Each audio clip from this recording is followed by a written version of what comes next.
خادمہ صاحبہ السلام علیکم، ہم آپ کے ممنون ہیں کہ آپ نے ہماری ویب سائٹ ahlsunnat.net پر یاد فرمایا. آپ کے 2 سوال ہمیں موصول ہوئے، جواب حاضر. آپ نے پوچھا کیا رات میں ناخن تراشنا منع ہے؟ کیا خواتین اپنے مخصوص ایام میں کوئی عام اسلامی کتاب پڑھ سکتی ہیں؟ پہلی بات تو یہ کہ رات میں ناخن تراشنے کو فقہا نے منع لکھا، یعنی نہیں کرنا چاہیے، معیوب ہے، بچا جائے.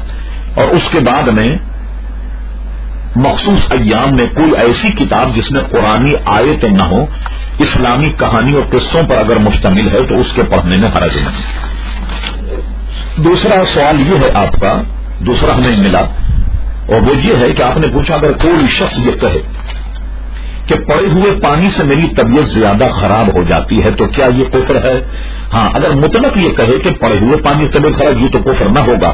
لیکن اگر وہ یہ کہے کہ قرآن مجید فرقان حمید کی آیت کو پڑھنے سے میری طبیعت خراب ہوتی ہے تو قرآن مجید فرقان حمید میں یہ نص ہے، وَنُنَزِّلُ مِنَ الْقُرْآنِ مَا هُوَ شِفَاءٌ وَرَحْمَةٌ لِّلْمُؤْمِنِينَ.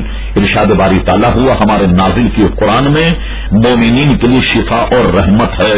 تو ظاہر ہے کہ اگر کوئی قرآن مجید فرقان حمید کو اس لہجے میں کہے کہ جس سے اس کی حقارت ہوتی، میں جاؤ تمہارے قرآن پڑھنے سے تو میری طبیعت اور خراب ہو جاتی، تو ایسی صورت میں یقیناً کفر ہوگا اور اس شخص کو توبہ کرنی چاہیے. شکریہ.